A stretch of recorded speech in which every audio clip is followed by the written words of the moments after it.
आज हम लोग ह्यूमन डाइजेस्टिव सिस्टम की बात करेंगे, ठीक है।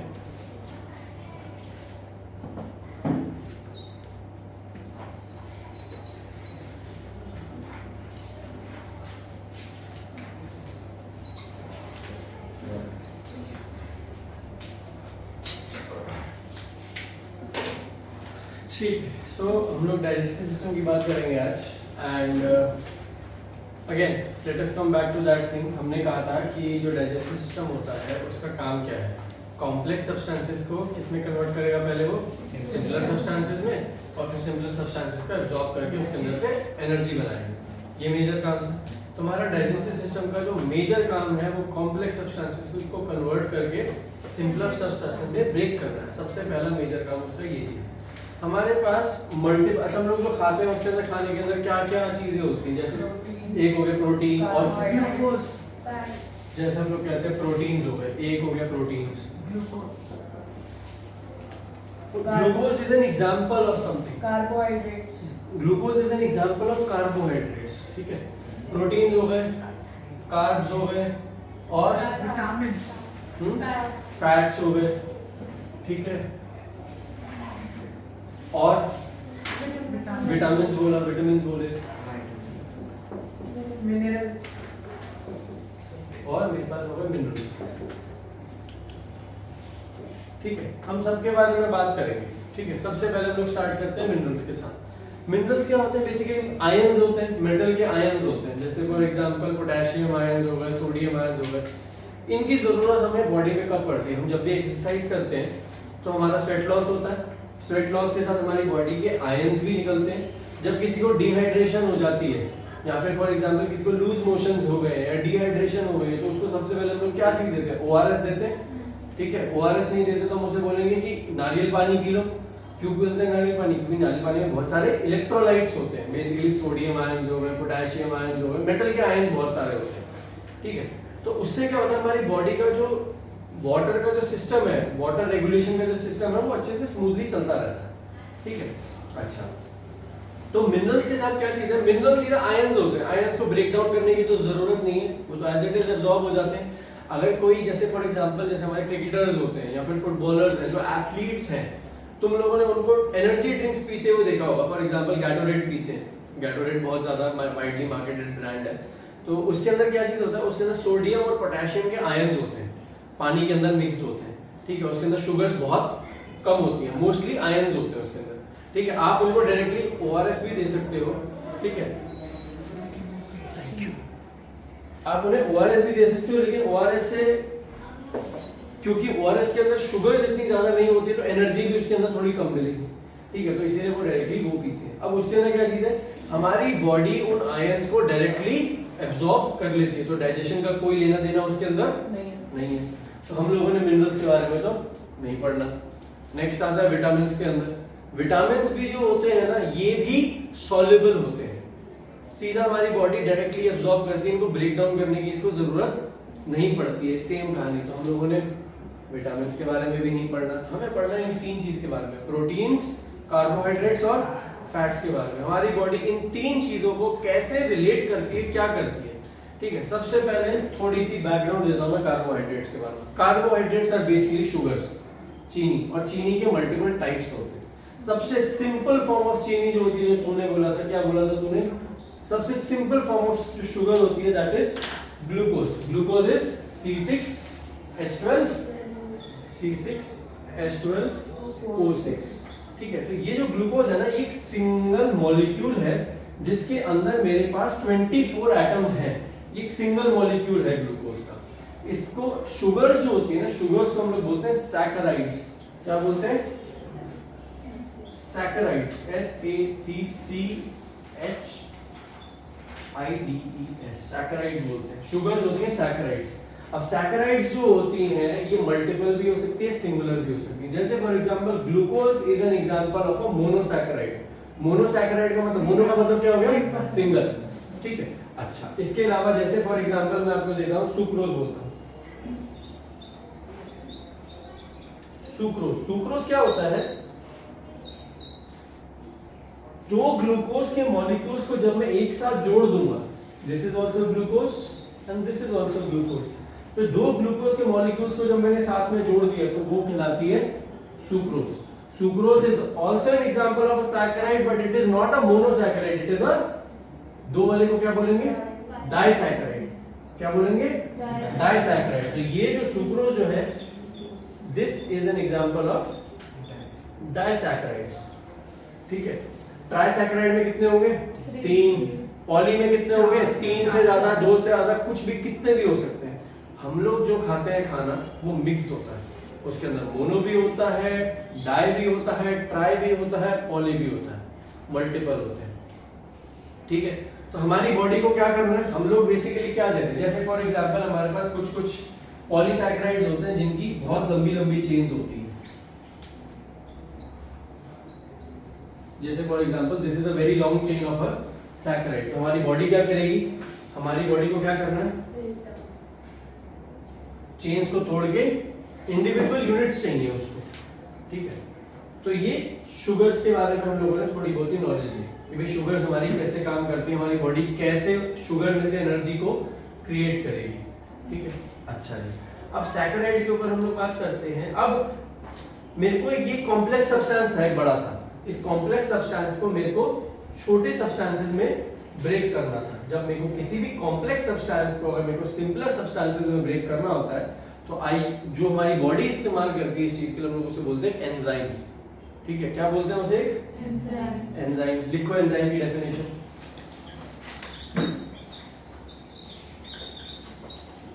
एंजाइम होता है, एंजाइम की डेफिनेशन लिखो। It is a biocatalyst, it is a biocatalyst that breaks down complex substances into simpler ones.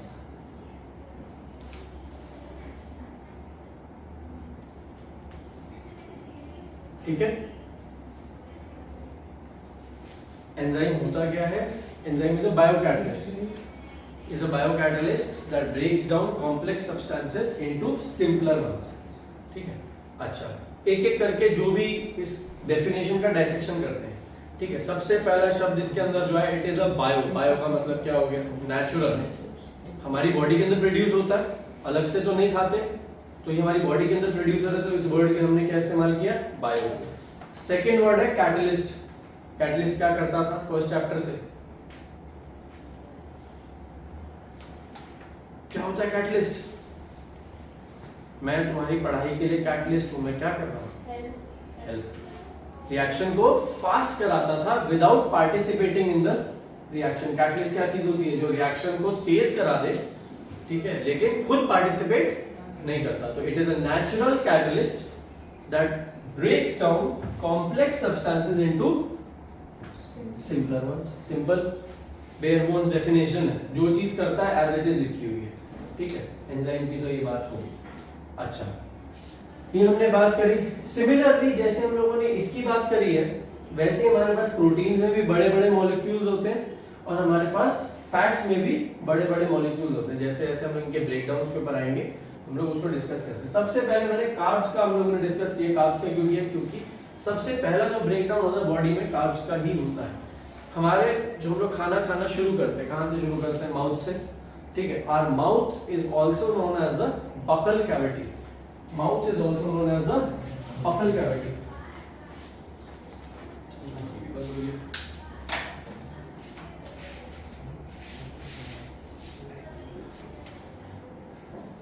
Mouth का दूसरा नाम होता है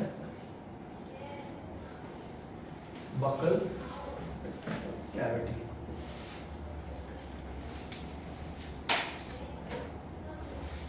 ठीक है। अब बकल कैविटी में सबसे पहले क्या होता है, हमारे पास दांत है, टीथ है। टीथ का क्या फंक्शन है, हिंदी में चबाना, च्यू करना। भाई देखो, हमारे पास क्या चीज है, हमारे पास जो ये मॉलिक्यूल है ये एक माइक्रोस्कोपिक लेवल के ऊपर है, ठीक है, लेकिन हम लोग जो खाना देखते हैं वो तो मैक्रोस्कोपिक लेवल के ऊपर है, बड़ा बड़ा खाना देखते हैं, चपाती देख लो, फ्रूट देख लो, बड़ा है। अब मेरे को अगर उसके अंदर से हर एक मॉलिक्यूल ब्रेक डाउन करना है तो मेरे को क्या करना पड़ेगा, उसको इंडिविजुअली चॉप करना पड़ेगा। जैसे इस पे एग्जांपल देता हूँ, खाने टाइम सब्जी बनती है, मम्मी क्या पूरा पूरा टमाटर सब्जी में एज इट इज डाल देती है?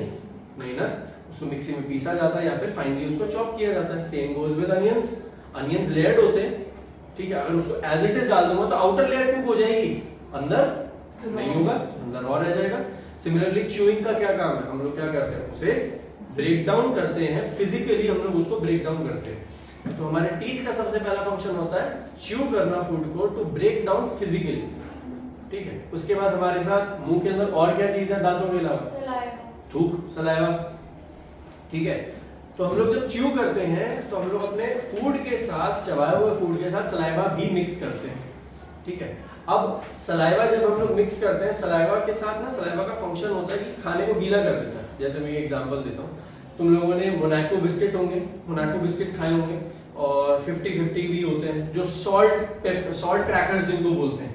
अगर आप वो ज्यादा खा लो तो you not able to slide them down your gullet, उनको निगलना मुश्किल हो जाता है, ठीक है। अच्छा, इसका दूसरा एग्जांपल भी लो। अगर फॉर एग्जांपल कि तुम लोग डिहाइड्रेटेड हो, बहुत टाइम से पानी नहीं पिया और मम्मी ने सीधा खाना रख दिया टेबल के ऊपर, तो it is difficult for us to chew and swallow the food, right, because क्योंकि हम डिहाइड्रेटेड है, हमारी बॉडी इनफ सलाइवा प्रोड्यूस नहीं कर पा रही है, तो हम लोग उस खाने को नीचे से आसानी से नहीं उतार सकते। तो हम लोगों को, अगर सलाइवा का काम है खाने को गीला करना, और गीले करने के बाद वो हमारी फूड पाइप से खाना जो है वो नीचे उतरेगा। अब जो फूड पाइप होती है, फूड, पहले देखो मैं डाइजेस्टिव सिस्टम को हम लोग 3 बार में पढ़ेंगे। पहला हम लोग जनरल फ्लो थ्रू कर रहे हैं कि खाना कहाँ से कहाँ जाता है और उसका फिजिकल मतलब क्या होता है। सेकंड जब गो थ्रू करेंगे हम लोग करेंगे कि कौन सा एंजाइम क्या ब्रेक डाउन कर रहा है, और थर्ड जब गो थ्रू करेंगे तो उसके अंदर सारी जो बची कुछ डिटेल्स है वो कवर कर लेंगे। अभी हम लोग फर्स्ट गो थ्रू में, ठीक है। अच्छा, खाना कहाँ गया? ईसोफेगस में। Oesophagus is also known as the food pipe, ठीक है, गया। अब फूड पाइप क्या होती है? हमारी फूड पाइप जो होती है ना, मतलब ये हमारी फूड पाइप है, ये जो बीच का एरिया है फूड पाइप, ये क्या करता है, थोड़ा सा एक्सपैंड होगा, कभी थोड़ा कॉन्ट्रैक्ट होता है, एक्सपैंड कॉन्ट्रैक्ट एक्सपैंड कॉन्ट्रैक्ट, ऐसा ऐसा होता रहता है, और एक ही रिदम में होता है और ये कॉन्टिन्यूअसली होता रहता है। जैसे फॉर एग्जांपल जब आप थूक निगलते हो तो ये एडम एप्पल ऊपर जाता है ना, जब ऊपर जाएगा तो हमारा इसकी वजह से इसके अंदर कॉन्ट्रैक्शन आता है, फूड पाइप कॉन्ट्रैक्ट होती है। उसके बाद फिर जब आप छोड़ते हो तो क्या हो जाएगी? एक्सपैंड, कॉन्ट्रैक्ट, एक्सपैंड होती रहती है। तो इस रिदम को हम लोग बोलते हैं पेरिस्टाल्टिस, ठीक है, इसको हम लोग बोलते हैं पेरिस्टाल्टिस। लिखो पेरिस्टाल्टिस,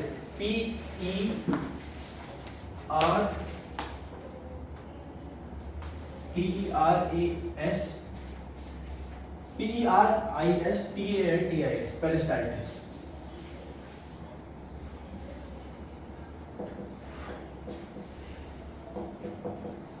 पेरिस्टाल्टिस बोलते हैं। पेरिस्टाल्टिस देखो, the rhythmic contraction and expansion of the food pipe, the rhythmic contraction and expansion of the food pipe, इसकी मूवमेंट को हम लोग बोल देंगे पेरिस्टाल्टिक मूवमेंट्स, ठीक है। पेरिस्टाल्टिस इसका पूरा फिनोमेना होता है, मूवमेंट का नाम हो जाएगा पेरिस्टाल्टिक मूवमेंट्स, ठीक है। सर इसमें एल रिपीट कर दो। पेरिस्टाल्टिक में एल खा गया, एल, ठीक है। रिपीट कर दो। P, अच्छा, definition, peristaltis, the rhythmic contraction and expansion of the food pipe, ठीक है। तो ये पेरिस्टाल्टिक मोशन होती है, तो हमारी फूड पाइप क्या है? कॉन्ट्रैक्ट करती है, एक्सपैंड करती है, कॉन्ट्रैक्ट करती है, एक्सपैंड करती है, तो हमारा खाना जो है आसानी से नीचे उतर जाता है। फूड पाइप से नीचे उतरेगा, कहाँ जाएगा खाना? स्टमक में।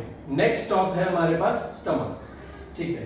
अब स्टमक के ऊपर डिस्कस करते हैं। स्टमक के अंदर जो सबसे पहली चीज जो निकलती है वो होती है HCl, ठीक है, that is hydrochloric acid, and वो स्ट्रॉन्ग होता है, नॉट वीक, डाइल्यूट भी नहीं होता, कॉन्सेंट्रेटेड HCl होता है, स्ट्रॉन्ग एसिड होता है, ठीक है।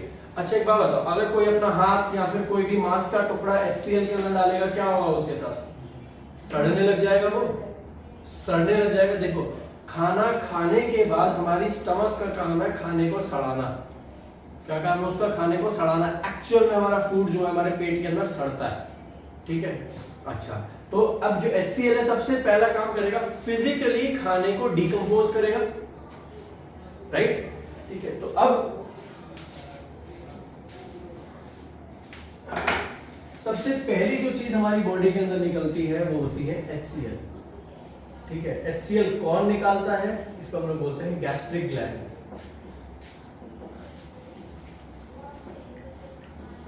ठीक है। अब देखो हमारे पेट से रिलेटेड जो भी चीज होती है हम लोग गैस्ट्रिक बोलते हैं, गैस्ट्रोनॉमी। जो अगर मैं बोलूं gastronomy, gastronomy is the study of stomach, ठीक है। तो हम लोगों ने कहा गैस्ट्रिक ग्लैंड है, तो एक जैसे अपने दिल्ली के अंदर एक और कैफे भी है गैस्ट्रो सूत्रा पब करके, उसके अंदर भी उसका मतलब ये है फूड से रिलेटेड, पेट से रिलेटेड। तो गैस्ट्रिक का मतलब हो गया फूड, पेट से रिलेटेड। तो गैस्ट्रिक ग्लैंड सबसे पहली चीज जो निकालता है HCl। अब HCl के मेरे पास 3 फंक्शंस हैं, 2 अभी करेंगे, एक नेक्स्ट फंक्शन जो हम लोग नेक्स्ट सेकंड रन के अंदर करेंगे तब करेंगे। जो पहला फंक्शन है वो है कि फिजिकली decomposes the food।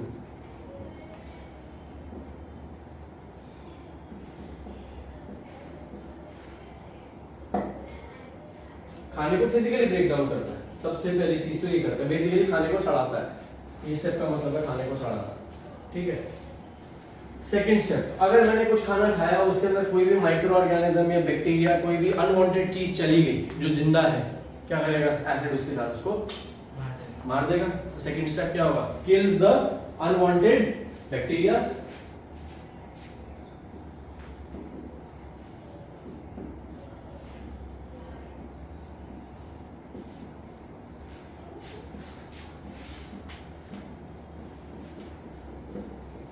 ठीक है, HCl के ये 2 फंक्शन हो गए।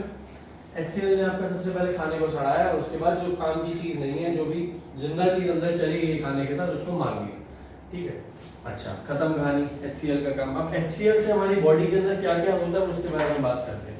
मान लो किसी दिन बहुत बढ़िया खाना बना था घर के अंदर एंड तुम लोगों ने बहुत ज्यादा खा लिया, ओवर ईट कर लिया। बेसिकली जब आप ओवर ईट कर रहे हो तो जलन होती है, कहां पर?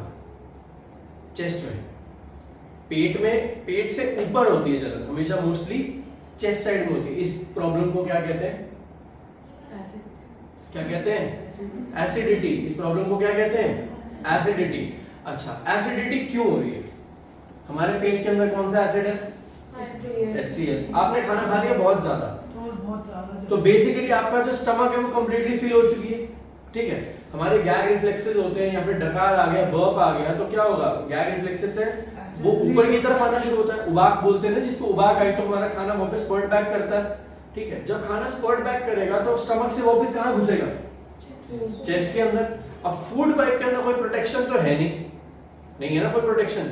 अगर एसिड फूड पाइप के अंदर, बेसिकली अगर मैं एसिड के अंदर कोई भी मांस वाली चीज डालूं, अपना हाथ डाल दूं या फिर कोई मीट का टुकड़ा डाल दूं, तो वो सड़ना शुरू हो जाएगा। तो हमारी फूड पाइप भी हमारी बेसिकली मसल की बनी हुई है, ठीक है। और मसल के अंदर अगर HCl गया तो फूड जलेगा, बेसिकली वो सड़ना शुरू हो रहा है, ठीक है। जब वो जलेगा तो हमें जलन होगी। इस जलन वाली प्रॉब्लम को हम लोग कहते हैं एसिडिटी। अब इस एसिडिटी से हम लोग, इलाज क्या है इस एसिडिटी का? क्या इलाज है? एसिडिटी होती तो क्या करते हो? सबसे बढ़िया इलाज है इनो। दूसरा डाइजीन। इनो हो गया, डाइजीन हो गई। ये दोनों चीजें क्या है? कूल डाउन करते हैं। These are known as antacids. क्या बोलते हैं इनको? एंटासिड्स। तो एंटासिड जो होता है, एंटासिड्स आर बेसिकली बेसिस। अब मेरे पास 2 चीजें होती है, एक होती है एसिड, एक होती है बेस। हमारे पेट में क्या है? एसिड। एसिड और बेस एक दूसरे के ऑपोजिट होते हैं। अगर एक दूसरे, बेसिकली ऐसा समझ लो जैसे नंबर लाइन होती है ना, नंबर लाइन पे पॉजिटिव नंबर्स होते हैं और नेगेटिव नंबर्स होते हैं। अगर पॉजिटिव नंबर एसिड्स है, नेगेटिव नंबर क्या हुआ है?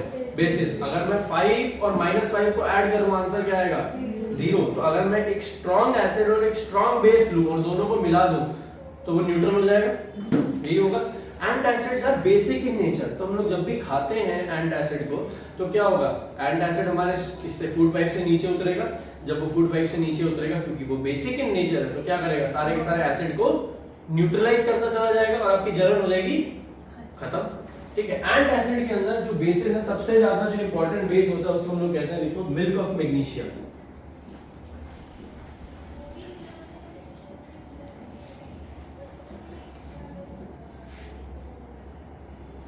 मिल्क ऑफ मैग्नीशिया, इसका फॉर्मूला होता है MgOH whole twice, magnesium hydroxide होता है। ठीक है, MgOH होता है मिल्क ऑफ मैग्नीशिया। तो जो आपका इनो हो गया, जो आपकी डाइजीन हो गई, उसके अंदर जो बेसिक जो मेजर कंपोनेंट है वो क्या है, ये MgOH होल ट्वाइस। ठीक है, अच्छा, इसके अलावा क्या होता है, घर पे कभी कभार तुम लोगों ने सुना होगा कि भाई डाइजीन नहीं है, इनो नहीं है, फिर भी घर वालों को अगर एसिडिटी हो रही है तो वो क्या बोले, सोडा दे दो, थोड़ा सा मीठा सोडा जो होता है, जो हमारे पकौड़ों में बनाते समय डालते हैं हम उसको, क्योंकि वो भी बेसिक इन नेचर होता है। क्योंकि अगर मैं उसको पानी के साथ डाल के पी लूंगा तो फिर से अगेन न्यूट्रलाइज हो जाएगा, छाती की प्रॉब्लम खत्म। तो हमारे चेस्ट के अंदर जब जलन होती है तो इस प्रॉब्लम को क्या कहते हैं, एसिडिटी। दूसरी प्रॉब्लम के ऊपर आते हैं, जो है पेट के अंदर जलन, ये दूसरी प्रॉब्लम है। मम्मी बोलती है खाना नहीं खाओ बहुत देर से तब भी एसिडिटी हो, उसका भी ये पेट की प्रॉब्लम है, जब बहुत टाइम तक खाना नहीं खाओ जलन पेट में होती है तब। ठीक है, और फ्यूम्स की वजह से मुंह के अंदर भी प्रॉब्लम आती है, खट्टा खट्टा स्वाद आता है कई बार मुंह पे जब बहुत टाइम से खाना नहीं खाते, होता है ना, वो खट्टा स्वाद क्यों होता है उसके बारे में बताता हूँ। अब क्या होता है, हम लोगों ने क्या किया, जैसे अब पेट, हमारा स्टमक भी किस चीज से बना हुआ, मसल से बना हुआ। अगर स्टमक भी हमारी मसल से बनी हुई है तो उसको भी एसिड से प्रोटेक्शन चाहिए। हमारी जो स्टमक है, स्टमक के अंदर इंटरनल लाइनिंग जो होती है वो होती है म्यूकस की। म्यूकस क्या होता है, बलगम, नाक से जो निकलता है ना, उसकी बलगम की एक पतली सी लेयर होती है। उससे क्या होगा, एसिड आपके कांटेक्ट में नहीं आएगा स्टमक से। बेसिकली इस तक का मतलब हो गया कि हमने एक लेयर से कोट कर दिया, और कोट करने के बाद ऊपर वाली लेयर छूट गई है और नीचे वाली जो layer that is completely protected and safe. ठीक है, कई बार क्या होता है, वो जो म्यूकस की लाइनिंग है ना, म्यूकस की लाइनिंग के अंदर रप्चर आ जाता है, टूट जाती है वो। अब वो टूट गई तो हमारी जो, फॉर एग्जांपल, जो हमारी मसल थी, जो दैट मींस आवर स्टमक, वो एक्सपोज हो गई एसिड के साथ। जब वो एसिड के साथ एक्सपोज हो जाएगी तो हमें जलन होनी शुरू हो जाएगी, तो उसको बोलते हैं पेट की जलन। और पेट की जलन का नाम होता है अल्सर्स। क्या बोलते हैं उसको, अल्सर्स। जब पेट में जलन होती है तो उसको कहते हैं अल्सर, और जब चेस्ट में जलन होती है उसको कहते हैं एसिडिटी। तो इन दोनों के बीच में जो डिफरेंस है वो चीज पता होनी चाहिए। इसको कहते हैं अल्सर। अल्सर्स कब होते हैं, जब हमारे स्टमक के अंदर म्यूकस की लाइनिंग जो है वो रप्चर हो जाती है, टूट जाती है, ब्रेक हो जाती है। अगर डिसकंटिन्यू हो गई तो हमारी प्रोटेक्शन जब खत्म हो गई तो उसके अंदर से सामान अंदर जा सकता है, तो उसको हम लोग बोलते हैं अल्सर। अब तेरे क्वेश्चन के ऊपर आता हूँ। जब हम लोग कुछ नहीं खाते हैं, देखो हमारी बॉडी क्या होती है, हमारी बॉडी, इसका मैं एक एग्जांपल दूं। जैसे फॉर एग्जांपल आप रेगुलरली ज्यादा खाते हो, ठीक है, आप रेगुलरली, जैसे फॉर एग्जांपल आपका एक रूटीन सेट है, कोई 3 रोटी खाता है, कोई 4 रोटी खाता है, कोई 2 रोटी खाता है, सबकी एक रूटीन सेट होती है। ठीक है, मान लो आप उस रूटीन के ऊपर चल रहे हो, 2 हफ्ते से 3 हफ्ते से चल रहे हो, और आपने एक दिन क्या किया, खाना स्किप कर दिया। ठीक है, लेकिन आपकी बॉडी क्या एक्सपेक्ट कर रही है कि ये टाइम हो गया है, अब मेरे को 2, 3 या 4 रोटी मिलेंगी। तो वो जितना खाना उसे एक्सपेक्टेड है उसके हिसाब से अपने पेट के अंदर HCl रेडी करके रखता है। प्रीएम्प्टिवली प्रिपेयर भी तो करेगा कि मेरे को पता है इतने बजे के आसपास मेरे को खाना मिलता है और इतने बजे मेरे को डाइजेशन शुरू करनी होती है, तो वो शुरू कर देता है। वो पहले से HCl को प्रोड्यूस करना बॉडी के अंदर शुरू कर देता है। अब जैसे जैसे HCl बॉडी के अंदर प्रिपेयर होना शुरू होता है, लेकिन अब खाना नहीं मिला, अब पेट के अंदर सिर्फ एसिड है and you don't have anything else. अब एसिड जब कॉन्सेंट्रेटेड फॉर्म में होता है ना, उसका धुआं निकलता है जिसको हम लोग कहते हैं फ्यूम्स। जैसे फॉर एग्जांपल आप पेट्रोल पंप जाते हो, मैंने ये वाली चीज डिस्कस करी थी, पेट्रोल पंप अगर आप जाते हो तो आपको स्मेल आती है ना पेट्रोल की। क्यों आती है? क्योंकि वो एक वोलेटाइल सब्सटेंस है, वो उड़ जाता है। सिमिलरली जो हमारा कॉन्सेंट्रेटेड HCl एसिड हो गया, कॉन्सेंट्रेटेड सल्फ्यूरिक एसिड हो गया, कॉन्सेंट्रेटेड नाइट्रिक एसिड हो गया, इनका ना फ्यूम्स निकलती है। अब क्या होगा, फ्यूम्स निकलेंगी तो क्या होगा, वो धीरे गैस है, fumes are gas, right. Gas कहां जाएगी, ऊपर फूड पाइप से मुंह के अंदर। खट्टा खट्टा स्वाद HCl की फ्यूम्स की वजह से होता है कई बार जब हम लोग खाना नहीं खाते, क्योंकि अब जलन होनी शुरू हो जाएगी, क्योंकि आपने खाना नहीं खाया लेकिन आपकी बॉडी को एक्सपेक्टेड है मेरे को खाना मिलने वाला है, तो इसीलिए हमको जलन होती है। ठीक है, तो हम लोगों को एक ऐसा नहीं होता कि मतलब if you leave food completely एक मील के लिए, that is also very wrong thing, क्योंकि आपकी बॉडी को एक्सपेक्टेड है। अच्छा, कई बार क्या होता है, इंडाइजेशन की भी प्रॉब्लम हो जाती है। जैसे फॉर एग्जांपल इंडाइजेशन की प्रॉब्लम कब होती है, जैसे आप रोज नॉर्मल घर का खाना खा रहे हो, महीने में एक दिन घर वाले बाहर लेके चले गए, आज हम लोग बाहर का खाते हैं, और उस दिन आपको पूरा पूरा पेट में जितना मतलब ऊपर तक जा सकता है खाना भरने वाली थे उस दिन आप भर लेते हो, ठीक है। जब आप भर लेते हो लेकिन आपकी बॉडी को एक्सपेक्टेड नहीं होता कि इतना सारा खाना खा लेगा ये पागल, तो उतना HCl वो निकाल के रेडी नहीं रखता। तो जब जितना HCl नहीं निकला, मतलब मान लो तुम लोगों ने फॉर एग्जांपल 300 ग्राम फूड खाते हो रोज, ठीक है, तो हमारी बॉडी को उसके हिसाब से फूड निकाल रही है। लेकिन जब आप बाहर गए आपने खा लिया डबल 600 ग्राम फूड खा लिया, हमारी बॉडी ने HCl अभी भी कितना निकाल रखा है 300 के हिसाब से, तो हमारी बॉडी एक्स्ट्रा कैपेसिटी के साथ कोप अप नहीं कर पाती है। वो कोशिश करती है, अगर कोप हो जाए तो बहुत बढ़िया, नहीं हो पाता तो क्या हो गया, इनडाइजेशन सा फील होता है, ऐसा फील होता है कि हमारा खाना पच नहीं रहा, डकार भी सही से नहीं आती है, यही चीज होती है ना। तो ये इस चीज के ऊपर है, ठीक। अच्छा, कभी कभार क्या होता है हमारे, हाँ बोल, जब हम च्युइंग गम खाते हैं तो भी कई बार ऐसे हो जाता है क्योंकि हम च्यू कर रहे होते हैं और stomach हमारी बॉडी को एक्सपेक्टेड होता है कि कुछ जाएगा पेट के अंदर कि कुछ जा रही है, प्रोड्यूस करता है। बिल्कुल ठीक बात है भाई। एक हर चीज लिंक्ड होती है। जब हम लोग च्यू कर रहे हैं, च्युइंगम च्यू कर रहे हैं, जब आप चबा रहे हो इसका मतलब क्या है पेट के पेट को लिए सिग्नल मिलता है कि मिलने वाला तेरे को कुछ, रेडी हो जाए, लेकिन आप उसे बोलते हो पागल बनाया हमने तेरे को, कुछ नहीं दे रहे तेरे को, तो इस वजह से एसिडिटी उस वजह से भी हो जाती है। अच्छा, आगे चलते हैं। कई बार क्या होता है हमारे मुंह के अंदर, हमें जैसे बोलते हैं हिंदी में बोलते हैं पक जाता है, मतलब आपको कभी कभार क्या होता है ऐसे जलन सी फीलिंग होने लग जाती है मुंह के अंदर, ठीक है। अपने बड़े लोगों से पूछना, जब मुंह के अंदर जलन की फीलिंग होती है वो भी एसिड की वजह से ही होती है, क्योंकि आपने खाना जब नहीं खा रखा होता, घर वाले बोलते हैं तेरा पेट खराब है इसीलिए मुंह के अंदर जलन हो रही है। पूछना घर वालों से, मम्मी को बोलना कि मेरा अगर मुंह पक गया है तो उसका क्या रीजन हो सकता है। मुंह के अंदर बेसिकली कुछ ना कुछ जो है वो जल जाता है, वो इसलिए जल जाता है क्योंकि HCl की फ्यूम्स आती हैं बाहर, और अगर आप मुंह के अंदर वो फ्यूम्स जा रही हैं और मुंह के अंदर सलाइवा तो है ही है, तो जब गैस लिक्विड से मिक्स होती है तो वापस एसिड बन जाएगा, और जब एसिड बनेगा तो वो मुंह के अंदर भी, मुंह के अंदर तो कोई प्रोटेक्शन नहीं है, वो जल जाएगा। इसीलिए घर वाले बोलते हैं आपका पेट खराब है इस वजह से ऐसा होता है। हम कहते हैं आपकी बात ऐसी कैसे, पेट खराब होने से मुंह का क्या लेना देना, बट एक्चुअली ये फैक्ट होता है, ठीक है। अच्छा, स्मॉल इंटेस्टाइन, अब ये हमारा स्टमक का फर्स्ट रन का काम हो चुका है, ठीक है। अब खाना जो है वो स्टमक से नेक्स्ट पार्ट में जाता है जिसका नाम है हमारा स्मॉल इंटेस्टाइन। अच्छा जी, स्मॉल इंटेस्टाइन इज, नाम में स्मॉल होती है, it is the largest organ of the digestive system, 20 से 30 फुट लंबी होती है डिपेंडिंग ऑन द इंडिविजुअल, ठीक है। अब खाना it is coiled, completely coil होती है, कॉइल होकर हमारी बॉडी के अंदर हमने स्टफ कर रखी होती है। अब खाना उसके थ्रू ट्रांसपोर्ट होता है, इधर से उधर जाता है, और सारे के सारे जितने भी हमारे एंजाइम होते हैं वो सारे के सारे एक्ट उसके अंदर करते हैं, ठीक है। अब इसके अंदर क्या चीज होती है, सेकंड पार्ट में अब एंजाइम का ही ब्रेकडाउन है स्मॉल इंटेस्टाइन के अंदर, और एब्जॉर्प्शन है वो हम लोग सेकंड रन के अंदर करेंगे। अब स्मॉल इंटेस्टाइन से खाना बाहर निकला, कहाँ गया, लार्ज इंटेस्टाइन के अंदर। लार्ज इंटेस्टाइन का सिर्फ एक फंक्शन होता है, खाने में से पानी को एब्जॉर्ब करना, बस, और कोई फंक्शन नहीं। खाने के अंदर से पानी को एब्जॉर्ब करना, क्योंकि कई बार होता है ना हम लोग पानी नहीं पी रहे होते लेकिन फिर भी डिहाइड्रेशन से महसूस नहीं होता क्योंकि हमने खाने के अंदर काफी सारा पानी होता है, ठीक है। हमारा जो लार्ज इंटेस्टाइन है वो अच्छे से खाने में से पानी को एब्जॉर्ब करता है। जब पानी एब्जॉर्ब हो जाता है और जो भी चीज हमारे काम की नहीं है, हमारे बॉडी के काम की नहीं है, वो हम लोग बाहर थ्रू इजेशन निकाल देते हैं। अच्छा, अब एक चीज सोचो, अगर लार्ज इंटेस्टाइन नॉर्मली काम कर रही है, आप नॉर्मल चल रहे हो, अब मान लो लार्ज इंटेस्टाइन हो गई आपकी हाइपर एक्टिव, बहुत ज्यादा अच्छे से काम करने लग जाए, तो क्या करेगी, बहुत सारा पानी निकाल लेगी। जब बहुत सारा पानी निकल जाएगा आपके, जो आप पास आउट करने वाले हो उसके अंदर से बहुत सारा पानी निकल जाएगा, तो आपको क्या प्रॉब्लम होगी, कॉन्स्टिपेशन का नाम सुना, कॉन्स्टिपेशन का नाम सुना, आपको कॉन्स्टिपेशन हो जाएगा। अगर आपकी लार्ज इंटेस्टाइन काम करना ऑलमोस्ट बंद कर चुकी है, फिर बहुत खराब तरीके से काम कर रही है, तो आपके जो भी आप इजेस्ट करने वाले हो उसके अंदर से पानी नहीं निकलेगा। पानी नहीं निकलेगा तो आपको क्या प्रॉब्लम होगी, कॉन्स्टिपेशन का उल्टा क्या है, डरते क्यों बोलने से, लूज मोशंस, ठीक है, या फिर diarrhoea, loose motion and diarrhoea हो जाएगा। उसके अंदर क्या होगा, आपके बॉडी का वाटर लॉस होगा, ठीक है। स्मॉल इंटेस्टाइन का काम सिर्फ एक है, एब्जॉर्प्शन ऑफ वाटर, ठीक है। हमने फर्स्ट रन कर ली है, फर्स्ट रन के अंदर हमने देख लिया कि भाई कौन से कहां से क्या क्या पास होता है, फंक्शनली क्या क्या होता है। अब हम सेकंड रन करते हैं, सेकंड रन के अंदर हम एंजाइम एक्शंस के बारे में बात करेंगे, सबके बारे में, ठीक है।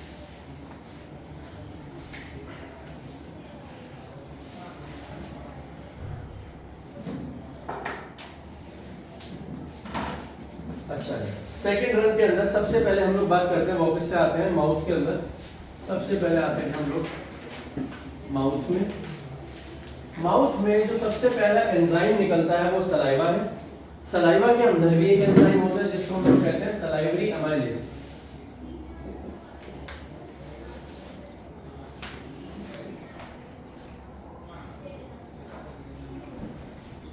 सलाइवरी एमाइलेज कौन निकाल रहा होगा? सलाइवरी ग्लैंड, लॉजिकल बात है, ये निकालता है सलाइवरी ग्लैंड।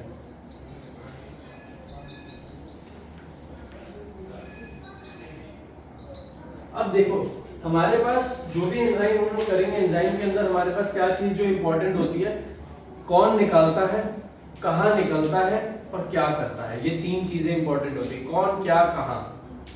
ठीक है, सलाइवरी एमाइलेज क्या करता है, सबसे जो ये काम करता है, हम लोग जो खाना खा रहे हैं, खाने के अंदर सबसे पहले ब्रेक डाउन शुरू होता है कार्बोहाइड्रेट्स का।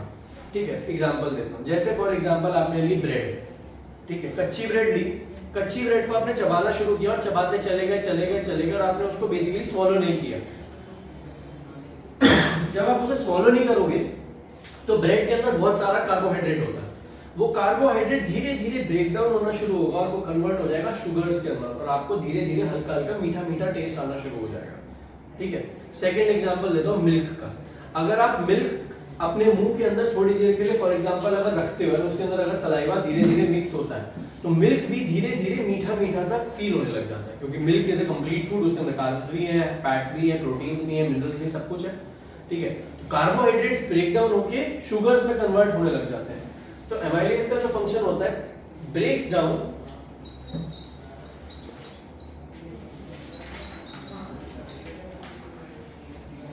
कॉम्प्लेक्स कार्ब्स की जगह शुगर्स लिखते हैं, कॉम्प्लेक्स शुगर्स लाइक स्टार्च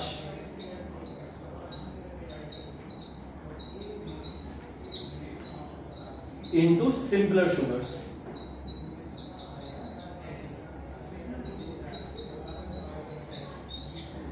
अब ये नेसेसिटी नहीं है, जैसे हमने शुगर्स, हम लोग कार्बोहाइड्रेट्स के बारे में बात कर रहे हैं, सैकराइड्स की बात कर रहे थे, मान लो तुम लोग 10 लेंथ की शुगर खाई तुम लोगों ने और वो ब्रेक डाउन होकर सीधा सीधा एक लेंथ की सीधी नहीं हो जाएगी, वो 10 में 4 में भी ब्रेक हो सकती है, 3 में भी ब्रेक हो सकती है, 5 में भी ब्रेक हो सकती है, कंप्लीट ब्रेक डाउन नहीं हो रहा। कॉम्प्लेक्स था, कॉम्प्लेक्स से थोड़ा सिंपल हो गया लेकिन कंप्लीटली सिंपलीफाई नहीं हुआ।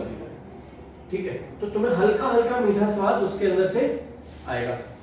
तो कॉम्प्लेक्स शुगर्स को ब्रेक डाउन करता है like starch into sugars, simpler sugars. ये हो गया हमारा किसका फंक्शन हो गया, सलाइवरी एमाइलेज का। अच्छा, तो अगर क्वेश्चन आता है डाइजेशन बॉडी में कहां से स्टार्ट होती है, माउथ से स्टार्ट होती है। ठीक है, मुंह में ही डाइजेशन स्टार्ट हो जाती है, पहला स्टेप डन। ठीक है, अब हम लोग आते हैं वापस स्टमक के अंदर। स्टमक के अंदर अब क्या चीज होती है, स्टमक के अंदर हमारे पास सेकेंड जो एंजाइम होता है उसका नाम होता है पेप्सिन।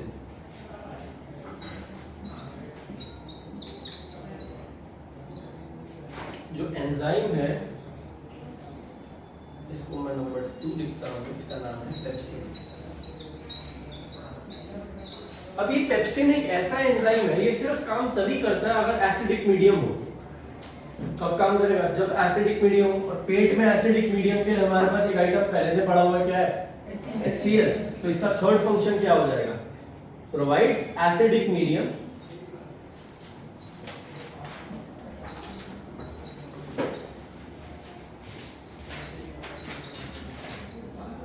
For pepsin. स्टमक में HCl के तीनों फंक्शंस मेरे पास खत्म हो गए। 3 फंक्शंस हैं, खाने को सड़ाना, अनवांटेड चीजें मारना और एक एसिडिक मीडियम प्रोवाइड करना। खत्म करेंगे। आज स्टमक के अंदर जो सेकंड एंजाइम है पेप्सिन। अब स्टमक के अंदर एंजाइम निकल रहा है, कौन निकाल रहा होगा, गैस्ट्रिक ग्लैंड। कौन निकाल रहा है, स्टमक के अंदर पेप्सिन है, पेप्सिन कौन निकाल रहा है, गैस्ट्रिक ग्लैंड।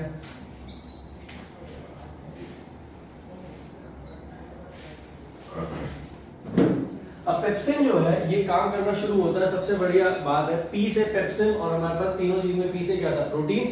तो पेप्सिन किस पे काम करेगा, प्रोटीन्स पे। ये क्या करता है, प्रोटीन्स को ब्रेक डाउन करता है पेप्टाइड्स एंड पॉलीपेप्टाइड्स। अब मैं बताता हूँ ये क्या चीज होती है, पॉलीपेप्टाइड्स एंड पेप्टाइड्स।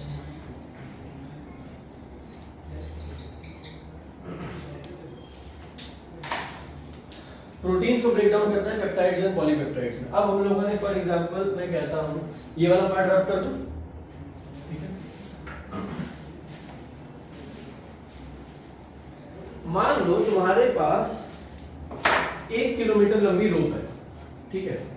ये हो गई तुम्हारी ऑलमोस्ट 1 किलोमीटर लंबी रोप। मान लो तुमको इसको स्मॉलर सेगमेंट्स में ब्रेक डाउन करना है। ये 1 किलोमीटर लंबी जो रोप है ना, इट इज अ प्रोटीन, ठीक है। अब सबसे पहला जो स्टेप होता है वो प्रोटीन्स को करते हैं पेप्टाइड्स एंड पॉलीपेप्टाइड्स में। अगर मेरे को इसको स्मॉलर सेक्शंस में ब्रेक करना है, मान लो मैं 100 मीटर्स के सेक्शन में ब्रेक करता हूं, तो ये 100 मीटर का सेक्शन हो गया, ये 100 मीटर का सेक्शन हो गया, ये 100 मीटर का सेक्शन हो गया। लेकिन हमारी बॉडी के एंजाइम्स के साथ क्या चीज है कि परफेक्टली हर काम नहीं कर पाता। तो कई बार 100 मीटर का आएगा, कई बार 200 मीटर का आएगा, कई बार 300 मीटर का भी आ जाएगा सेक्शन, ठीक है। तो जैसे अगर ये 100 मीटर का है, ये 100 मीटर का है, ये 100 मीटर का है, मान लो ये वाला 300 मीटर का है, 3 टाइम्स है ये, ठीक है। तो अब अगर मैं इसके अंदर अगर मैं देखूं तो बेसिकली इसके अंदर 3 सेक्शन निकल आएंगे ना, 1 2 3। तो ये इंडिविजुअल छोटे सेक्शन को मैं क्या कहता हूं, पेप्टाइड। और जब ये 3 सेक्शन मिलके आ गए तो इसको मैंने क्या कह दिया, पॉलीपेप्टाइड। 4 भी हो जाएंगे तब भी क्या कहलाएगा, पॉलीपेप्टाइड। मतलब 150 मीटर का नहीं मिलेगा तुम्हें, 250 मीटर का नहीं मिलेगा तुम्हें, 350 325 ऑड नंबर्स नहीं मिलेंगे, तुम्हें हमेशा इसके मल्टीपल्स मिलेंगे। इफ दिस इज 100 तो दिस विल बी आइदर 300 200 400 500 700 100 के मल्टीपल्स में मिलेगा। तो मतलब अगर एक मॉलिक्यूल है तो उसी मॉलिक्यूल के मल्टीपल्स में मिलेगा। समझ में आई बात। तो पेप्टाइड और पॉलीपेप्टाइड, पेप्टाइड सब एक छोटा मॉलिक्यूल है, पॉलीपेप्टाइड मल्टीपल टाइम्स वही चीज अगर आ गई तो उसे क्या बोल देंगे, पॉलीपेप्टाइड, ठीक है। तो ये इसका हो गया फंक्शन। स्टमक का काम यहां पर हो गया खत्म, ठीक है। अच्छा, अब ब्यूटी देखना है इस चीज की। माउथ है, माउथ सबसे पहला ऑर्गन है जिसके अंदर होती है डाइजेशन, वहां पर एक एंजाइम निकलता है बस। स्टमक सेकंड ऑर्गन है, यहाँ पर कितने एंजाइम निकल रहे हैं, 2। तीसरा ऑर्गन हो गया स्मॉल इंटेस्टाइन, यहाँ पर कितने निकलेंगे, 1 2 3। याद करने के लिए सबसे आसान चीज है। अब आते हैं हम लोग स्टमक के बाद आते हैं हम लोग स्मॉल इंटेस्टाइन के अंदर।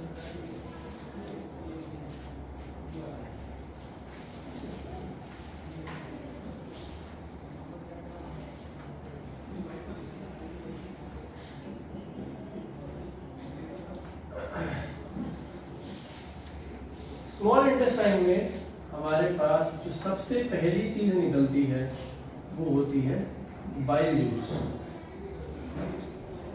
बाइल कौन निकालता है, लिवर। बाइल कौन निकालता है, लिवर।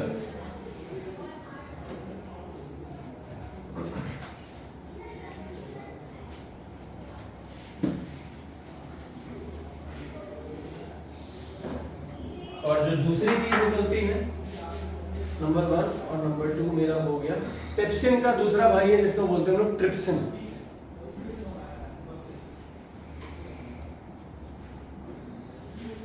ठीक है, ये पेप्सिन का भाई है। अगर पेप्सिन प्रोटीन पे काम करता था, ये भी किस पे करेगा, प्रोटीन पे करेगा काम। ठीक है, अब क्या चीज होती है, ये ट्रिप्सिन थोड़ा सा अलग है पेप्सिन से। ठीक है, ऐसा क्यों, क्योंकि पेप्सिन जो था वो किस मीडियम में काम करना चाहता था, एसिडिक मीडियम। ये उल्टा है, ये कहता है मैं एसिडिक मीडियम में काम नहीं करूंगा, मेरे को किस में काम करना है, बेसिक मीडियम में काम करना है। ठीक है, या फिर alkaline medium, basic alkaline almost similar चीज होती है। जब एसिड बेसिस में जाएंगे तब बताऊंगा एग्जैक्ट डिफरेंस क्या होती है। तो ये किस में काम करना चाहता है, बेसिक मीडियम। अब बेसिक मीडियम प्रोवाइड करने के लिए भी कुछ होना चाहिए। जैसे हमारे पास स्टमक में एसिडिक मीडियम प्रोवाइड करने के लिए HCl होता था, वो प्रोवाइड करने के लिए बाइल जूस बैठा हुआ। बाइल जूस का सबसे पहला फंक्शन क्या हो गया, प्रोवाइड्स बेसिक मीडियम।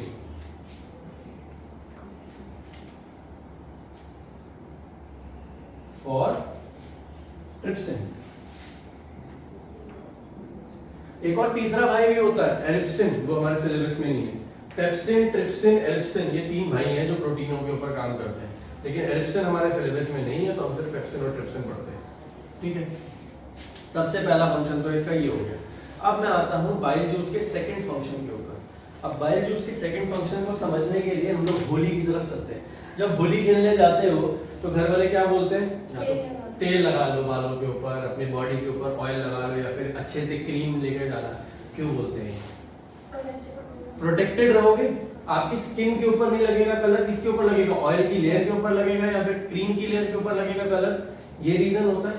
ठीक है, अच्छा सेकंड चीज के ऊपर, अगर मैं कहता हूँ आपने अपना हैंड लिया और आपने अपने हैंड को ऑयल के अंदर डिप कर दिया, ठीक है, उसके बाद डिप करने के बाद आपने उसको नल के अंदर निकाल के रखा, क्या आपका हाथ गीला होगा? क्यों? क्योंकि ऑयल की वाटर रिपेल करता है, बेसिकली दोनों मिक्स नहीं होते हैं, तो ऑयल की एक लेयर से प्रोटेक्शन हो गई उसके हाथ में। अगर मेरे को ये प्रोटेक्टेड लेयर तोड़नी है तो मेरे को क्या करना पड़ता है? कैसे? गर्म पानी से नहीं हटी। मेजर चीज भाई, हाथ भाई तेल वाले हाथों को कैसे साफ करते हो? सोप से ही तो करते हो। तो हम लोगों ने क्या करना पड़ेगा, आपने सोप लेना है, इसको रब करके साफ करोगे। ठीक है, जब सोप ऑयल के साथ क्या करता है, इस बारे में सोचो। मेरे पास फॉर एग्जांपल ये आपका हाथ है, ये आपकी हाथ की सरफेस है, ठीक है, इस हाथ की सरफेस के ऊपर एक पतली सी ऑयल की लेयर आ गई। ठीक है, जब आप सोप लगाते हो तो ये ऑयल की लेयर एक कंटीन्यूअस लेयर है, बेसिकली जैसे सेलोफेन शीट से हमने उसे प्रोटेक्ट कर रखा है। अब मेरे को क्या करना है, जब मैं सोप लगाता हूं तो वो क्या करता है, इस सेलोफेन शीट को ना वो छोटे छोटे हिस्सों में तोड़ के अलग करके हर एक इंडिविजुअल पीस को निकाल देता है। तो वो क्या करता है, बड़े से, ये बेसिकली बड़ी सी शीट है, बड़ा सा पीस है ऑयल का, ऑयल के ड्रॉप में बड़ा सा पीस है, उसके साथ क्या कर रहा है, उसको छोटे छोटे पीसेस में ब्रेक डाउन करके अलग कर रहा है। यही कर रहा है सोप, यही करता है। जैसे फॉर एग्जांपल आप एक ग्लास ले लो, ठीक है, आप ग्लास के अंदर क्या करना, थोड़ा सा पानी लेना और उसके ऊपर 1 टीस्पून ऑफ ऑयल डाल देना, उसे आप अच्छे से मिक्स करना। वो मिक्स कभी भी नहीं होगा, you know that already, right? लेकिन अगर उसे मिक्स करना है, पता है क्या करो, 1/2 टीस्पून उसमें डिश वॉशिंग सोप डाल दो और उसको फिर अच्छे से मिक्स करो, ऑयल उसके अंदर मिक्स हो जाएगा। ठीक है, ऑयल बेसिकली क्या होगा, जब ऑयल पहले ऊपर तैर रहा होता है, जब ऑयल अगर मेरे पास ऊपर तैर रहा है तो बेसिकली ऑयल क्या कर रहा है, ऑयल की एक मोटा सा ब्लॉब है, बड़ा सा है, अगर मैं उसके साथ अगर मैं कुछ भी करना चाहता हूँ तो आउटर लेयर के पास, वो अंदर वाली लेयर तो प्रोटेक्टेड रहेगी, तो मेरे को क्या करना पड़ेगा, उसे छोटे छोटे पीसेस में तोड़ना होगा। और सोप ये काम बहुत अच्छे से करता है। और सोप की खासियत क्या होती है, सोप भी बेसिक इन नेचर होता है, soap is also basic in nature. अब हमने देखी थी बाइल जूस भी is also basic in nature. Bile juice के अंदर होते हैं बाइल के सॉल्ट्स जो होते हैं बेसिक इन नेचर। ये क्या करते हैं, ये ऑयल के बड़े बड़े चंक्स को, हमारे खाने के अंदर फैट्स क्या है, ऑयल ही तो है, हमारे ऑयल्स के बड़े चंक्स को, बड़े बड़े पीसेस को वो छोटे छोटे चंक्स में तोड़ देता है, जैसे हम लोगों ने यहाँ पर हम लोगों ने देखा। ठीक है, what does bile juice do, it breaks down bigger flat globules, globules माने चंक्स, बड़े चंक्स को छोटे छोटे चंक्स में ब्रेक डाउन कर देता है। तो इसका फंक्शन क्या हो गया, breaks down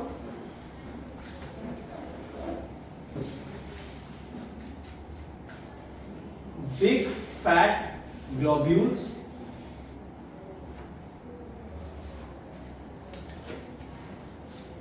into smaller ones।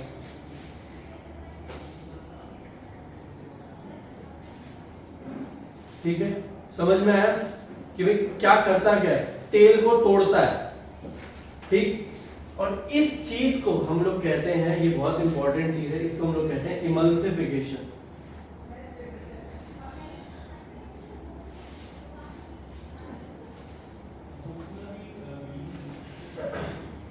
तुम लोगों ने इमल्शन नाम की चीज पढ़ी होगी क्लास 9th में, सेकंड चैप्टर में एक टेबल था जो सब इग्नोर करते हैं, कोलॉइड्स वाला,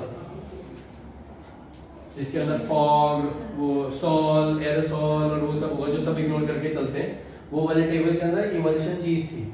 ठीक है, दो लिक्विड्स का जब मिक्सचर बनता है जो सॉल्युबल नहीं होते उसको क्या बोलते हैं, इमल्शन। अभी हम लोगों ने क्या बोला, अगर पानी और तेल लिया है, इन दोनों का मिक्सचर बनाना है, मेरे को साथ में क्या डालना पड़ेगा, थोड़ा सा डिश वॉशिंग सोप डालना पड़ेगा, तो ये मिक्स हो जाएंगे, ये भी क्या बनेगा, एक इमल्शन। ठीक है, इसको बोलते हैं इमल्सिफिकेशन। अब इमल्सिफिकेशन एक्चुअल में काम कैसे करता है, ये हम लोग पढ़ेंगे 4th चैप्टर के अंदर, कार्बन में, सिलेबस में है। ठीक है, लेकिन लॉजिक समझ में आया हो क्या रहा है। ठीक है, आगे चलते हैं। तो बाइल जूस के मेरे पास दो फंक्शंस हैं। अब नेक्स्ट एंजाइम आता है मेरे पास ट्रिप्सिन। ट्रिप्सिन कौन निकालता है? जो तूने पहले बोला था, पैनक्रियास। ट्रिप्सिन कौन निकालता है? Pancreas. Pancreas is like a leaf like organ, पत्ते जैसा होता है, सड़े हुए पत्ते जैसा ऑर्गन होता है, ऐसे रैंडमली पड़ा होता है, यहाँ पर होता है कहीं पे, ठीक है, ये पैनक्रियास होता है, ठीक है। ट्रिप्सिन जैसे पेप्सिन था ये वैसे काम करता है। पेप्सिन ने कुछ काम करके जो छोड़ा था, क्या किया था? प्रोटीन्स को किसमें कन्वर्ट कर रहा था? पेप्टाइड्स और पॉलीपेप्टाइड्स में। ये इससे शुरू करता है और आगे कन्वर्ट करता है। ये क्या करता है? पेप्टाइड्स एंड पॉलीपेप्टाइड्स को ब्रेक डाउन करता है इनटू अमीनो एसिड्स।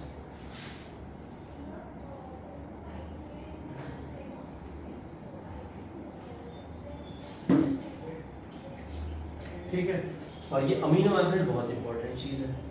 ये खत्म हो गया प्रोटीन का डाइजेशन। प्रोटीन का digestion ends at amino acids, ये फाइनल फॉर्म है। अब बेसिकली क्या हुआ, यहां पर तुमने देखा था कि हम लोगों ने इसको पेप्टाइड्स और पॉलीपेप्टाइड्स में कन्वर्ट किया था। अब वो क्या करता है? पेप्टाइड्स और पॉलीपेप्टाइड्स को और छोटे छोटे पार्ट्स में डिवाइड करना शुरू करता है।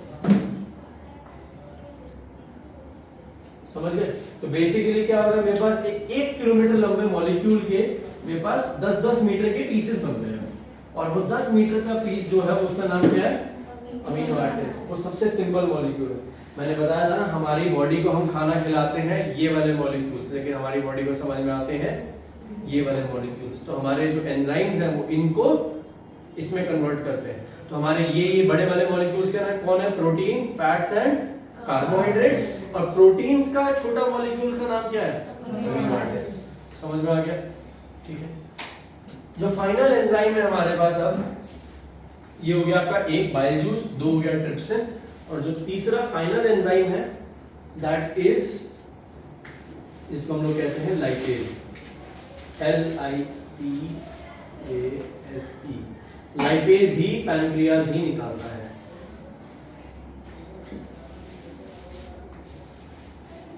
ठीक है, अब इसके दो फंक्शन होते हैं। पहला फंक्शन जो है, कार्बोहाइड्रेट्स की डाइजेशन हम लोगों ने कहां पर शुरू करी थी? मुंह के अंदर। स्टमक में कार्बोहाइड्रेट्स का कोई काम नहीं था। अब यहां पर आके लास्ट में कार्बोहाइड्रेट के ऊपर काम करता है। जो हम लोगों ने थोड़े सिंपल कार्बोहाइड्रेट्स बनाए थे ना, और उन सिंपल कार्बोहाइड्रेट्स को भी और सिंपलर में कन्वर्ट कर देता है और ग्लूकोज में कन्वर्ट कर देता है। Simple breaks down all carbohydrates into glucose.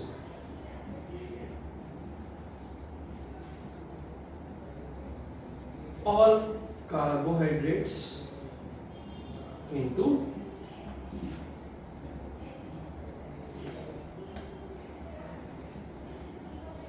Glucose. अब ग्लूकोज जो है ये भी एक फाइनल मॉलिक्यूल है। फाइनल मॉलिक्यूल किसका है? कार्बोहाइड्रेट्स का फाइनल मॉलिक्यूल को हम लोग कहते हैं ग्लूकोज। अब फैट्स बच गए। जब फैट्स को पहले बड़े बड़े चंक्स से हम लोगों ने छोटे चंक्स में कन्वर्ट किया, अब उन छोटे चंक्स के ऊपर लाइपेज काम करता है और उनको कन्वर्ट कर देता है fats into fatty acids. Very good. Fatty acids and glycerol.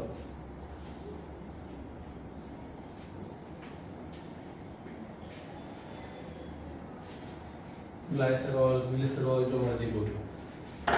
और ये फैटी एसिड्स और ग्लाइसरॉल ये फैट्स के फाइनल मॉलिक्यूल्स हैं। हमारे पास टोटल 4 फाइनल मॉलिक्यूल्स हैं।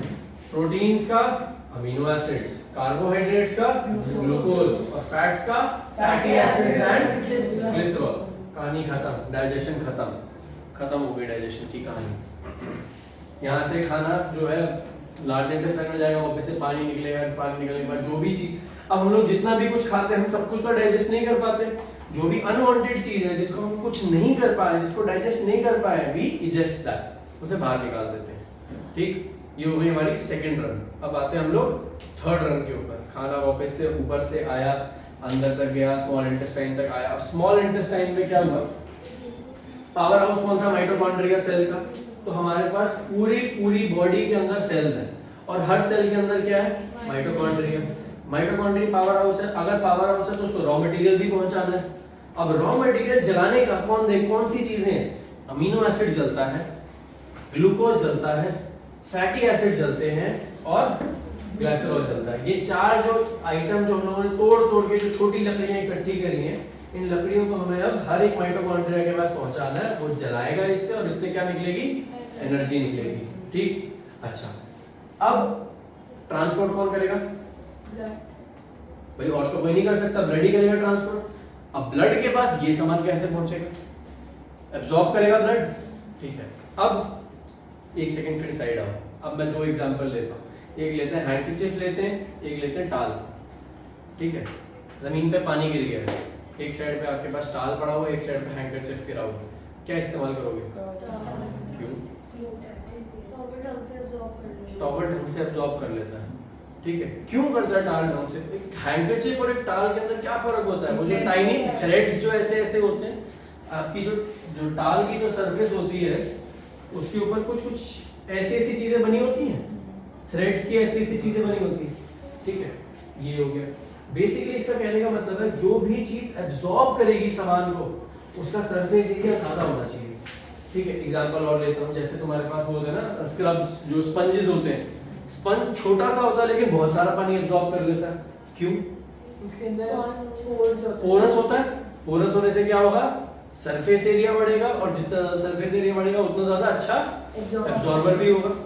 ठीक बात है, तो ऐसा होता है। अब हमारे पास स्मॉल इंटेस्टाइन जो है, स्मॉल इंटेस्टाइन के अंदर क्या है, जैसे ये आपकी स्मॉल इंटेस्टाइन, अब स्मॉल इंटेस्टाइन में दोनों साइड पे ऐसे टाल वाले जो प्रोजेक्शन होते हैं ना, वो बने होते हैं, जो क्या करते हैं, स्मॉल इंटेस्टाइन का सरफेस एरिया को हाईली इंक्रीज कर देते हैं।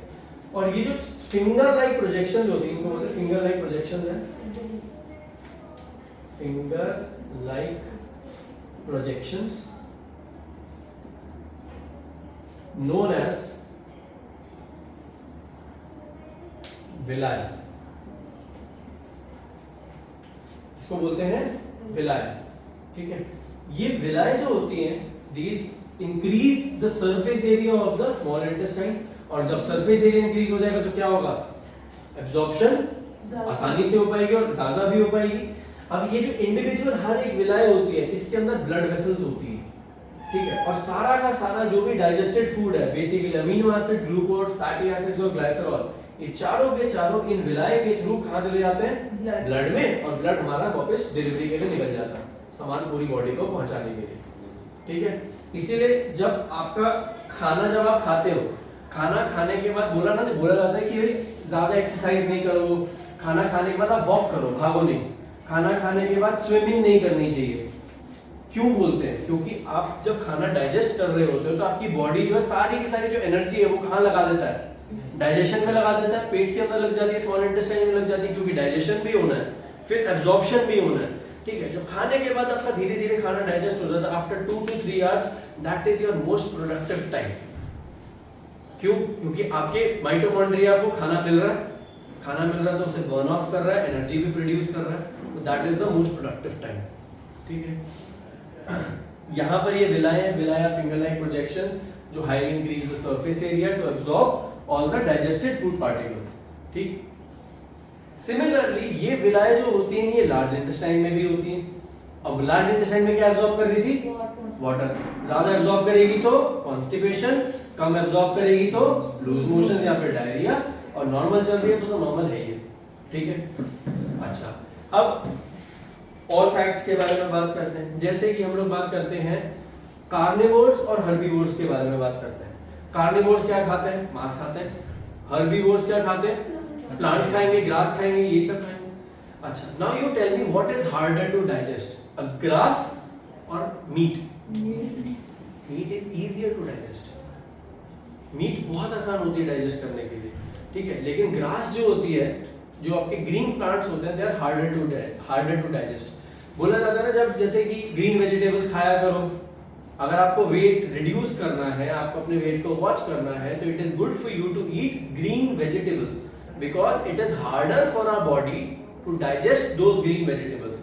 एंड आप अपनी बॉडी को एक टास्क दे रहे हो कि मेरे को ये चीज डाइजेस्ट करनी है, तो आपकी बॉडी की एनर्जी लगेगी डाइजेस्ट करने में। जब आपकी बॉडी की एनर्जी लगेगी तो आप खाना डाइजेस्ट करने में भी एनर्जी लगाओगे, तो आपका वेट लॉस होगा ना धीरे धीरे।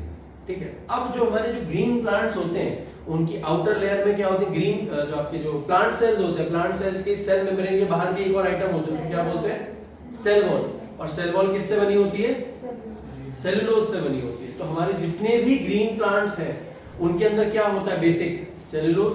अब ये चीज को समझो, आपके पास जैसे फॉर एग्जांपल ये प्लांट सेल है, ठीक है, और इस प्लांट सेल के आउट में बाहर आपके पास एक प्रोटेक्टिव लेयर है, किसकी, सेलुलोज की प्रोटेक्टिव लेयर है। और आपके पास जो भी फूड है वो अंदर है, जो भी न्यूट्रिशनल मटेरियल है वो हमारे पास अंदर है। ठीक है, अगर मेरे पास इस लेयर को तोड़ने का तरीका है तो मैं अंदर घुस पाऊंगा। अगर मेरे पास इस लेयर को तोड़ने का तरीका ही नहीं है तो मेरे लिए तो अंदर का सामान तो वेस्ट हो गया। सही बात है कि नहीं है? ठीक है, अच्छा, तो इसमें क्या होता है कि हमारा जो, जैसे फॉर एग्जांपल हम लोग कार्निवोर्स की बात करते हैं, अगर किसी शेर को, किसी लायन को, किसी टाइगर को आप कॉन्स्टेंटली घास खिलाते चले जाओ, ओवर टाइम वो कमजोर हो के मर जाएगा एक दिन। क्यों? क्योंकि उसके पास वो एंजाइम्स ही नहीं है कि वो इस लेयर को ब्रेक कर सके। He does not have those enzymes. ठीक है, because he does not have those enzymes, तो वो खाना तो खा रहा है लेकिन उसके अंदर से न्यूट्रिशन वो ऑब्टेन नहीं कर पाएगा। ठीक है, जो कार्निवोर्स होते हैं उनकी जो स्मॉल इंटेस्टाइन होती है कंपैरेटिवली छोटी होती है, और जो हर्बीवोर्स होते हैं उनकी जो स्मॉल इंटेस्टाइन होती है वो बहुत ज्यादा बड़ी होती है। जैसे तुम लोगों ने ये बात सुनी होगी, काउस जो होती है, काउस के 4 स्टमक होते हैं, सुनी होगी बचपन से। ठीक है, यहाँ फिर तुम लोगों ने गाय को मुंह चलाते हुए देखा होगा, जिसको हिंदी में जुगाली बोलते हैं। ठीक है, वो चलाती रहती, खाना पचाती रहती। क्यों? सेलुलोज मुश्किल है भाई डाइजेस्ट करना, टाइम लगता है उसको डाइजेस्ट करने में। जब वो खाने को च्यू करती है, वो एंजाइम्स को मिक्स कर रही होती है घास के साथ, वो क्या कर रही है, इस सेल वॉल को ब्रेक डाउन कर रही है। जैसे सेल वॉल ब्रेक डाउन हो गई, मेम्ब्रेन के अंदर घुस के फूड का तो सामान निकाल ही सकती है वो। ठीक है, अच्छा, फॉर एग्जांपल अगर हम लोग अपनी बात करते हैं, ह्यूमंस की बात करते हैं, हमें बोलते हैं ग्रीन वेजिटेबल्स खानी चाहिए। अगर एक सेकंड के लिए लेट्स की साइड हटा दूं, हम ग्रीन वेजिटेबल्स मोस्टली कच्ची नहीं खाते हैं, वी बॉयल देम। ठीक है, वी सौते देम, वी कुछ तो करते हैं उनके साथ। क्यों? जब भी आप किसी ग्रीन वेजिटेबल को आप हीट अप करते हो तो उसकी सेलुलोज की लेयर टूट जाती है। जब सेलुलोज की लेयर टूट गई तो क्या होगा, इजियर टू डाइजेस्ट हो जाएगा हमारे लिए। एक चीज, दूसरी चीज, अगर मैं उसको बहुत ज्यादा पका दूंगा या बहुत ज्यादा हीट कर दूंगा तो क्या हो जाएगा, सेकेंड लेयर भी टूट जाएगी। और सेकेंड लेयर टूट गई तो ये इधर उधर घूम जाएगा, आपका हो सकता है एनवायरनमेंट में भी निकल जाए, मतलब थ्रू गैस भी निकल जाए, तो क्या होगा, लॉस ऑफ न्यूट्रिएंट्स हो जाता है। तो it is best to eat green vegetables when they are sauteed, या फिर मतलब उनको हीट कम किया गया है। जब हीट कम करोगे तो उसका क्या होगा, सिर्फ बाहर वाली लेयर टूटेगी, सेलुलोज के nutrient absorb the nutrients. Time क्या हो रहा है? ठीक है, तो हम लोगों ने क्या किया, आज डाइजेस्टिव सिस्टम कंप्लीटली कर लिया। ठीक है, अब डाइजेस्टिव से मैं तुम लोगों को ना क्या कहते हैं, नोट्स मैंने शायद प्रिंट आउट निकलवाए हुए, मैं नोट्स अगर निकल गए प्रिंट आउट तो मैं तुमको पकड़ाता हूँ, मैं चेक कर लेता हूँ।